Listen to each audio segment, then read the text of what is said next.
की बहू बेटियों को कैसे लूटना है, फुसलाना है और निपटाना है।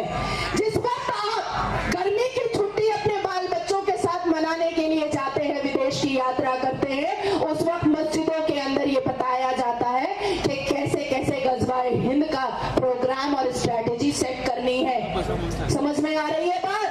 आप दूसरी दुनिया में चल रहे हैं, आपको ऐसा लगता है कि सब भला और सब मोदी जी संभाल लेंगे। एक घर एक व्यक्ति नहीं संभाल सकता है, सारे घर के लोगों को उस घर को संभालना पड़ता है। तो मोदी जी ने, आदरणीय प्रधानमंत्री ने हिंदुत्व को ललकारा है और अब आप अगर गले से गला नहीं मिलाएंगे तो लखनऊ के देवबंद से आवाज आई थी ना कि गज़वाए हिंद होगा, तो यहां पर भी बांग्लादेश हो सकता है। जागना पड़ेगा हिंदुओं को। उठो तो कहो कि हम हिंदू हैं, बैठो तो कहो कि हम हिंदू हैं, सो तो कहो कि हम हिंदू हैं। कहीं जाओ तो तिलक लगाओ, कहीं जाओ तो रुद्राक्ष पहनो, अपना त्योहार और पर्व है तो धोती पहनो। लेकिन अब तो मैं उल्टा देखती हूँ, उल्टा देखती हूँ मैं। दिवाली आती है, सारा आप सिविलाइजेशन और सभ्यता अपनी करते हैं, लेकिन वही उटंगा पैजामा लंबा कुर्ता पहन लेते हैं। क्यों? उटंगा पैजामा लंबा कुर्ता आपकी सभ्यता नहीं है, आपके संस्कार नहीं है, आपका सिविलाइजेशन नहीं है। उटंगा पैजामा लंबा कुर्ता, चिकन की कढ़ाई का कुर्ता, ये आपका नहीं है, आपका धोती है। और धोती से आपकी गैदरिंग पता चलेगी। अब मैं और स्वामी जी अभी संभल गए थे, मुसलमानों ने संभल के घर के बाहर में लिख करके रखा है, हाज़ल मिन फज़लिना बिला इलाहा इल्लल्लाह मुहम्मदुर रसूलुल्लाह, हय्या अलल फलाह हय्या अलल फलाह। क्यों लिख कर रखा है पता है आपको? क्यों लिख कर रखा है? अपनी मेजॉरिटी बताने के लिए, संभल में अपनी तादाद को दिखाने के लिए, अपना दिखाने के लिए कि देखो हम कितने ज्यादा हो चुके हैं संभल में। तुम मंदिर बनाओगे तो कैसे बनाओगे? अब भी अगर हम नहीं जागेंगे तो कैसे चलेगा? हिंदुओं, अब भी वक्त है, जाग जाएं। वक़लूहुम हैसा सफ़िक़्तुहुम वअक़रजुहुम हैसा अक़रजुकुम। इसका मतलब ये है, और उनको जहां पाओ कत्ल कर दो, और जहां से उन्होंने तुमको निकाला वहां से तुम भी उनको निकाल दो। काफिरों से दोस्ती करना इस्लाम के मानने वालों पर जायज नहीं है। अब बताइए, अब तो मैं कुरान से बता रही हूँ आपको, मैं तो कुरान से बता रही हूँ, आयत के साथ बता रही हूँ। आयत पढ़ती हूँ और तब फिर उसका तर्जुमा करके बता रही हूँ। अब आप बताइए कि आप इस पर विश्वास करेंगे कि नहीं करेंगे, या अभी भी लिब्रांडो की तरह चाटेंगे कि हम भाई भाई हैं, करना चाहेंगे? मैं पूछना चाहती हूँ भारत की और इस सरजमीन की जितनी बेटियां यहाँ पर बैठी हैं कि तुम्हें महिषासुर मर्दनी बनना है या फ्रिज में रहना है कट करके? बोलो। काली की तरह महिषासुर का वध करना है या बिस्मिल्लाह पढ़ करके हिजाबन में जिहादन बन जाना है और फिर से अपने कोख से मोहम्मद गौरी और तैमूर पैदा करना है? क्या करना क्या चाहती हो? मुझे घिन आती है यार मुसलमान लौंडों से, मैं नफरत करती हूँ, मैं देखती तक नहीं। और कसम खाया था मैंने जब विधवा हुई थी कि अगर दोबारा शादी करूंगी तो सनातनी से करूंगी, नहीं तो जिंदगी भर ऐसे ही रहूंगी।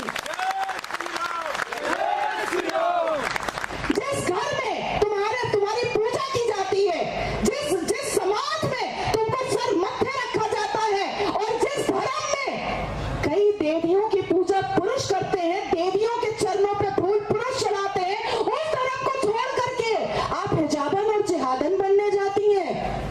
डकैत की तरह नकाब पहन लेती हैं, चोर की तरह अपनी आइडेंटिफिकेशन छुपाती हैं। Shame on you. मुसलमान बेटियां अब नफरत करने लगी हैं, मुसलमान लौंडों से घिन करने लगी हैं। अभी मैं और दीदी आ रहे थे गाड़ी से, हम लोगों ने बात किया कि कश्मीर में मुसलमान बेटियां मुसलमान लड़कों से शादी नहीं करना चाहती, और इसकी वजह 2022 का डेटा है कि मुसलमान लौंडे लफंगे, एक तो बेहुदा बदतमीज आवारा लुच्चा लफंगा तो होते ही होते हैं, साथ साथ में नशेड़ी गंजेड़ी भी होते हैं। और क्या पता कि मुझसे शादी करने के बाद सुबह में अपनी अम्मा के बिस्तर पर मिलेगा? क्या पता? कोई पता नहीं है ना। इनके लिए तो अल्लाह के जस्टिफिकेशन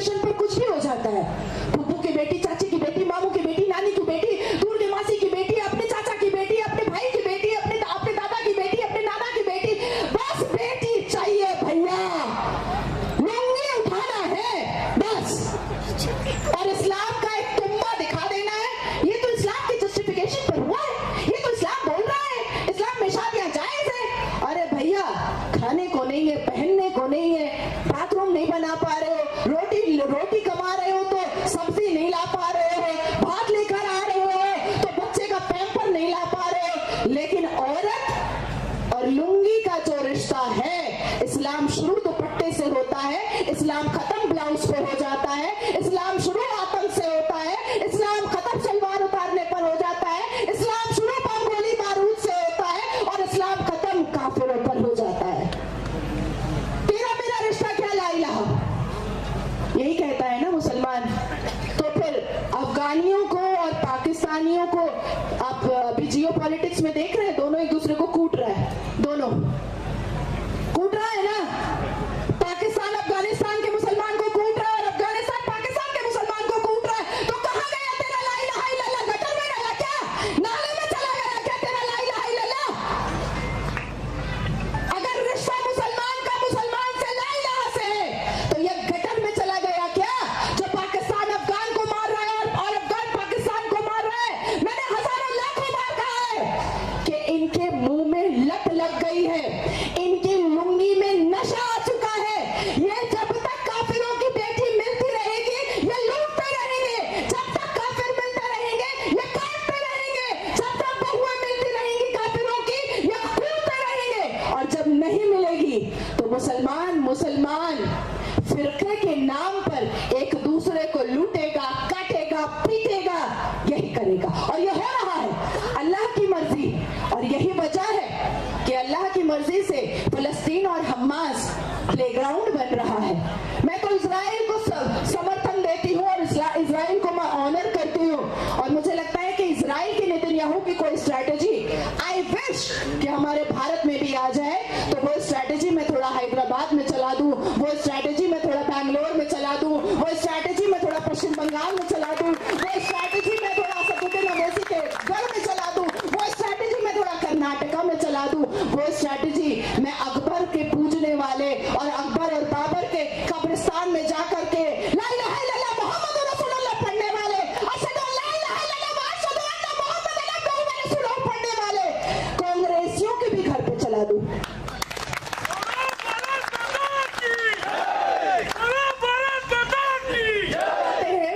कुछ बहुत इंपॉर्टेंट टॉपिक पर जिसको जानना समझना बहुत जरूरी है।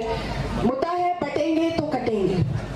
जाहिर सी बात है, एक उंगली रहती है तो तोड़ने वाला बहुत आसानी से तोड़ देता है, पर ये 5 हम मुट्ठी बनाते हैं तो तोड़ने वाले के लिए बहुत दिक्कत हो जाती है। और जो कह रहा है कि हम जाति जनगणना करवाएंगे, कास्ट सेंसस करवाएंगे, मुझे याद है कि सुप्रीम कोर्ट के गेटिंग के बाहर में मैंने कहा था कि राहुल गांधी जी हिंदुओं का जाति जनगणना बाद में करवाइएगा, क्योंकि इनका शमशान घाट एक ही है। मरता अगर डोम है तो भी उसी शमशान घाट में जाता है, मरता अगर ब्राह्मण है तो भी उसी शमशान घाट में जाता है। लेकिन हम मुसलमान 72 फिरका वाले का कब्रिस्तान अलग अलग है। मैं सुन्नी में आती हूँ, शिया का कब्रिस्तान मेरे को उड़ा के फेंक देगा कुत्ता बिल्ली समझ करके, वहाबी का कब्रिस्तान मेरे को उड़ा के फेंक देगा। तो हमारे में ज्यादा जरूरी है। और बोलता कौन है राहुल गांधी कि मैं जाति जनगणना करा के रहूंगा। अच्छा, इंदिरा गांधी जी ने क्या कहा था? जात पे ना पात पे मोहर लगेगी हाथ पे। राजीव गांधी जी ने क्या कहा था? जात पे ना पात पे, इंदिरा गांधी जी की बात पे मोहर लगेगी हाथ पे। आएगी कांग्रेस की सरकार, यही कहा था ना। अब राहुल गांधी ने क्या कह दिया? जात पे ना पात पे, इंदिरा गांधी जी की बात, राहुल गांधी की लात पे। यही हो गया है ना। दादी भी कहती थी कि जात और पात पे कोई भी आलोचना या भारत देश में इस तरीके का बंटवारा नहीं होने दिया जाएगा। राजीव गांधी भी यही कहता था अपने स्पीच में कि जात और पात पर आलोचना करके किसी भी तरीके का कोई भी नफरत भारत देश में नहीं लाने दिया जाएगा। लेकिन देखो जॉर्ज सोरोस का नाजायज औलाद, लेकिन देखो चाचा नेहरू ने जो मामू बनाया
मुसलमानों को शरिया मानने की अनुमति कांग्रेस ने दिया ना, तो मुसलमान ये सोचकर वोट करता है, वो ये नहीं सोचता वोट के लाइन में खड़ा हो करके, ए नाजिया तुम सुन्नी हो ना, ए शबाना तुम शिया हो ना, ए फरजाना तुम वहाबी हो ना, ए रिहाना तुम देवबंदी हो ना।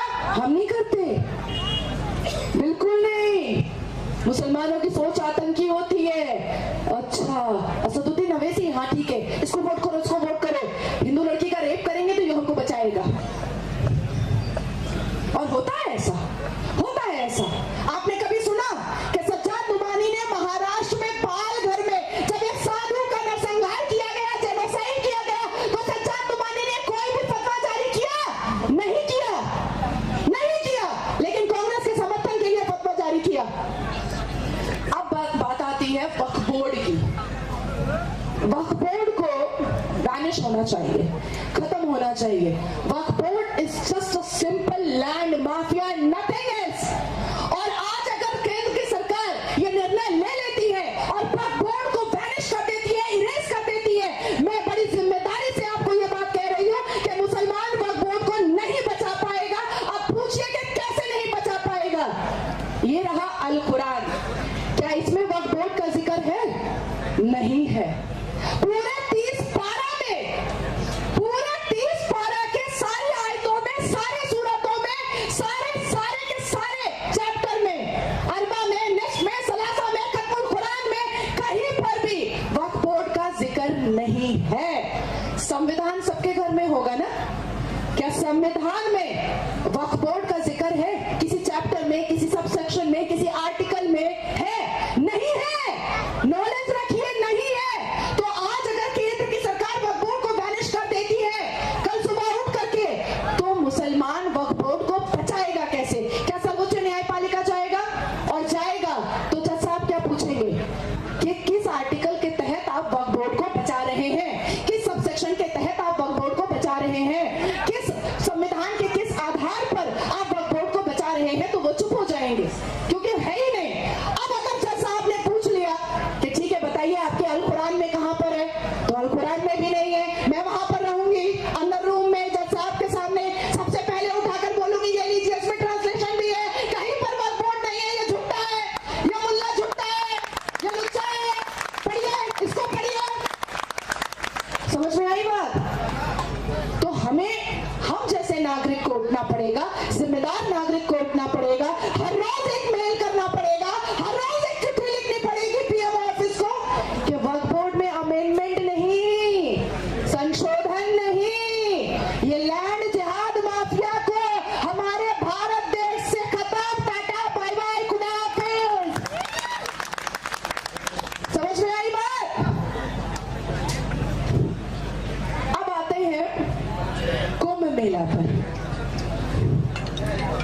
कुंभ, जैसे ही कुंभ मेला हमारे सामने आया, और ये एक इतना बड़ा कुंभ मेला है जो 12 साल वाला नहीं है, जो 12 साल वाला नहीं है, बल्कि आई थिंक 58 ईयर ना, या 52,